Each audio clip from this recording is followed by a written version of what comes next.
हर हर महादेव प्रिय भक्तगण, आज हम आपको शिव जी की कुछ पूजा सामग्री का श्रवण कराने जा रहे हैं जो सुनने मात्र से ही आपके जीवन में सुख संपत्ति और धन की वर्षा होगी। तो चलिए कथा को प्रारंभ करते हैं। भगवान शिव के भक्त इसे अधूरा छोड़कर ना जाएं, पूरा देखें। चलिए शुरू करते हैं। इन 11 शुभ सामग्री से प्रसन्न होते हैं भोलेनाथ शिव। एक दिन चढ़ाए और वरदान पाएं। भगवान शिव तुरंत और तत्काल प्रसन्न होने वाले देवता हैं, इसीलिए उन्हें आशुतोष कहा जाता है। आइए जानते हैं भगवान शिव को प्रिय 11 ऐसी सामग्री जो अर्पित करने से भोलेनाथ हर कामना पूरी करते हैं। ये 11 सामग्री हैं: जल, बेलपत्र, आंकड़ा, धतूरा, भांग, कर्पूर, दूध, चावल, चंदन, भस्म, रुद्राक्ष। इन 11 चीजों का महत्व क्या होता है, आइए जानते हैं। नंबर 1, जल। शिव पुराण में कहा गया है कि भगवान शिव ही स्वयं जल हैं। शिव पर जल चढ़ाने का महत्व भी समुद्र मंथन की कथा से जुड़ा है। अग्नि के समान विष पीने के बाद शिव का कंठ एकदम नीला पड़ गया था। विष की उष्णता को शांत करके शिव को शीतलता प्रदान करने के लिए समस्त देवी देवताओं ने उन्हें जल अर्पित किया, इसलिए शिव पूजा में जल का विशेष महत्व है। नंबर 2, बेलपत्र। भगवान के 3 नेत्रों का प्रतीक है बेलपत्र। 3 पत्तियों वाला बेलपत्र शिव जी को अत्यंत प्रिय है। प्रभु आशुतोष के पूजन में अभिषेक व बेलपत्र का प्रथम स्थान है। ऋषियों ने कहा है कि बेलपत्र भोले भंडारी को चढ़ाना एवं 1 करोड़ कन्याओं के कन्यादान का फल एक समान है। भगवान के 3 नेत्रों का प्रतीक है बेलपत्र। नंबर 3, आंकड़ा।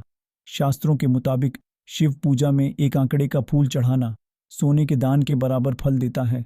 नंबर 4, धतूरा। भगवान शिव को धतूरा भी अत्यंत प्रिय है। इसके पीछे पुराणों में जहां धार्मिक कारण बताया गया है, वहीं इसका वैज्ञानिक आधार भी है। भगवान शिव को कैलाश पर्वत पर रहते हैं। यह अत्यंत ठंडा क्षेत्र है जहां ऐसे आहार और औषधि की जरूरत होती है जो शरीर को ऊष्मा प्रदान करे।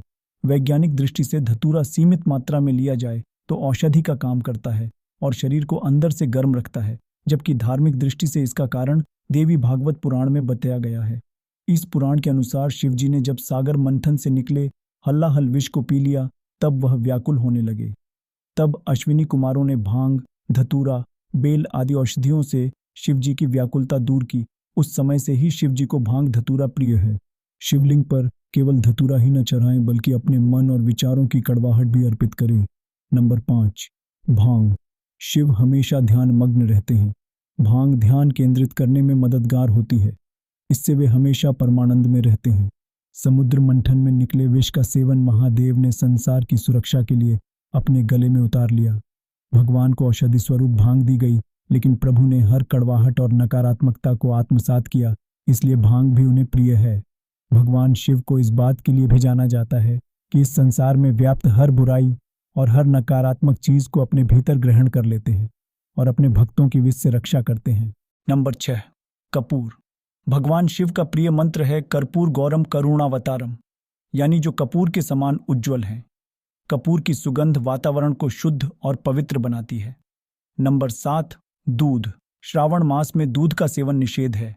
दूध इस मास में स्वास्थ्य के लिए गुणकारी के बजाय हानिकारक हो जाता है, इसीलिए सावन मास में दूध का सेवन न करते हुए उसे शिव को अर्पित करने का विधान बनाया गया है।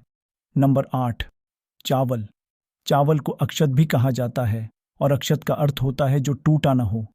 इसका रंग सफेद होता है। पूजन में अक्षत का उपयोग अनिवार्य है। किसी भी पूजन के समय गुलाल, हल्दी, अबीर और कुंकुम अर्पित करने के बाद अक्षत चढ़ाए जाते हैं। अक्षत न हो तो शिव पूजा पूर्ण नहीं मानी जाती।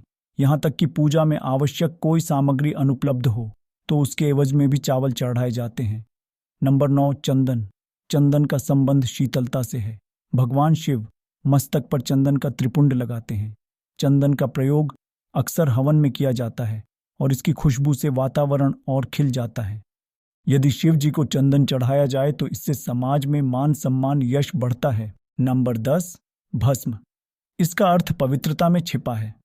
वह पवित्रता जिसे भगवान शिव ने एक मृत व्यक्ति की जली हुई चिता में खोजा है, जिसे अपने तन पर लगाकर वे उस पवित्रता को सम्मान देते हैं। कहते हैं शरीर पर भस्म लगाकर भगवान शिव खुद को मृत आत्मा से जोड़ देते हैं।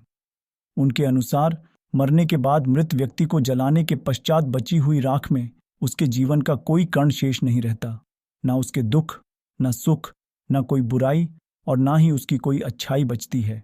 इसीलिए वह राख पवित्र है, उसमें किसी प्रकार का गुण अवगुण नहीं है। ऐसी राख को भगवान शिव अपने तन पर लगाकर सम्मानित करते हैं। एक कथा यह भी है कि पत्नी सती ने जब स्वयं को अग्नि के हवाले कर दिया तो क्रोधित शिव ने उनकी भस्म को अपनी पत्नी की आखिरी निशानी मानते हुए तन पर लगा लिया, ताकि सती भस्म के कणों के जरिए हमेशा उनके साथ ही रहे। नंबर 11, रुद्राक्ष। भगवान शिव ने रुद्राक्ष उत्पत्ति की कथा पार्वती जी से कही है। एक समय भगवान शिव जी ने 1000 वर्ष तक समाधि लगाई। समाधि पूर्ण होने पर जब उनका मन बाहरी जगत में आया, तब जगत के कल्याण की कामना वाले महादेव ने अपनी आंख बंद की। तभी उनके नेत्र से जल के बिंदु पृथ्वी पर गिरे। उन्हीं से रुद्राक्ष के वृक्ष उत्पन्न हुए और वे शिव की इच्छा से भक्तों के हित के लिए समग्र देश में फैल गए। उन वृक्षों पर जो फल लगे वे ही रुद्राक्ष हैं।